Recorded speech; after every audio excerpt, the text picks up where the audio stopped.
Welcome to the American Nephrology Nurses Association's 50th Anniversary Podcast Series. In this commemorative series, past presidents and other leaders of the American Nephrology Nurses Association will provide a rich history of the association itself and of nephrology nursing as a specialty nursing profession.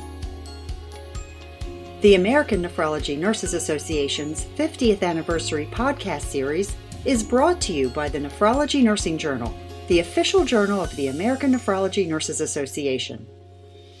We are honored to present this episode, and we hope you enjoy these invaluable and enlightening nephrology nursing recollections. Hi, my name is Norma Gomez. I'm a member of the Nephrology Nursing Journal Editorial Board and a past president of ANNA. Today it is my honor to interview Sheila, who served as president of ANNA from 2016 to 2017. Sheila, I want to thank you for taking time to talk with us today about ANNA and nephrology nursing. Thanks, Norma. It's my pleasure to be here. Great. So let's get started. Let's start at the beginning of your nephrology career. When and how did you become a nephrology nurse? In 1984, I was working in a hospital on a cardiac step-down unit and was rotating shifts. The dialysis patients always came to our unit, so I was interested in their care and had learned a great deal about nephrology.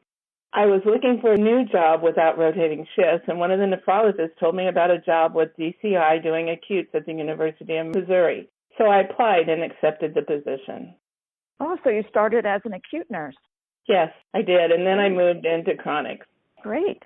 Let's talk about your role as president of ANNA.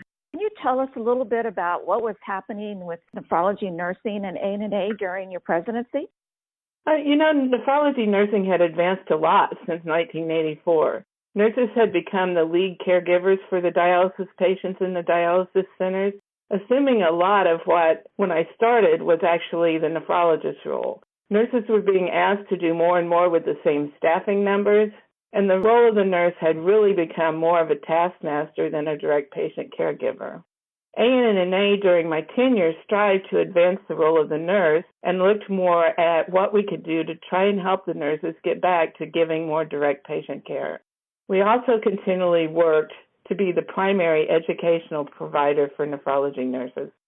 Great. What was the biggest challenge for you? The role of ANNA president is also very challenging, but I must say it is also very rewarding. I think the biggest challenge is always being the representative and voice of our membership.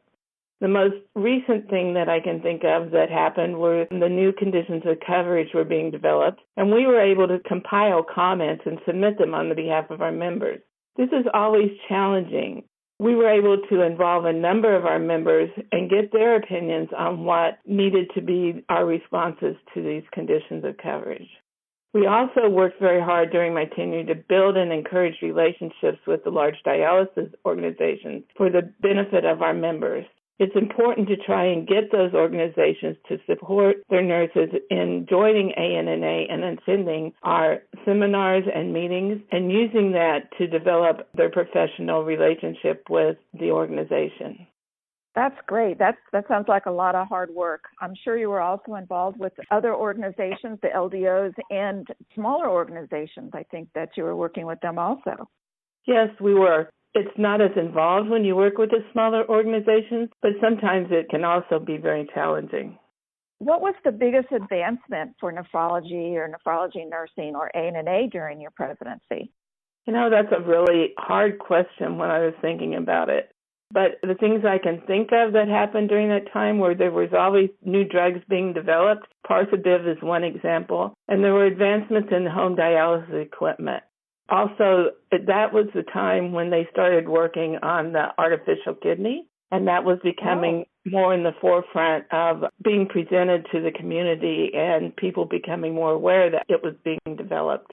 ANNA was also able to work with, as I said before, the dialysis providers, and we were able to present the benefits of being an ANNA member for their nurses and how it actually advanced the education and advanced the ability of those nurses to deliver care to the patients. What do you see for the future of ANNA and nephrology nursing? My hope is that ANNA continues to develop these relationships with the providers to encourage nurses to become members. And I think it's really important that we, as nephrology nurses and as members of ANNA, work to tell other nurses about the benefits and what it can do for their careers. There's so many opportunities that nurses can learn about by being a member of ANNA that they might not otherwise be aware of. I hope also that nephrology nursing will continue to change, where nurses are allowed to return to a more direct patient care and less of a taskmaster. I think it's unfair to have the nurses spend a great deal of their time doing tasks when it would be more beneficial for our patients to spend that time with the patients, talking to them and caring for their needs. That's great. That would be a great future to see. So before we finish, is there anything else you'd like to share? I can't really think of anything except to tell people that ANNA is a great organization, and being a part of the leadership does not mean that we're an elite group. We're actually just nurses the way other nurses are. And when you get involved in ANNA and become an active member, it only advances your career and allows you opportunities to grow and become a better nurse and patient care provider. Thank you, Sheila. Thank you so much for your service and leadership as president of ANNA and for allowing us to interview today.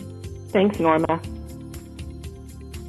The American Nephrology Nurses Association's 50th anniversary podcast series is brought to you by the Nephrology Nursing Journal, the official journal of the American Nephrology Nurses Association. This series is owned and produced by the American Nephrology Nurses Association. All rights reserved. No portion of this podcast may be used without written permission. For archived episodes of this podcast and to learn more about the American Nephrology Nurses Association, visit the association's website at annanurse.org. You can also subscribe to this podcast on iTunes, Google Play Music, Spotify, Stitcher, TuneIn Radio, our hosting site Spreaker, and other various podcast delivery services.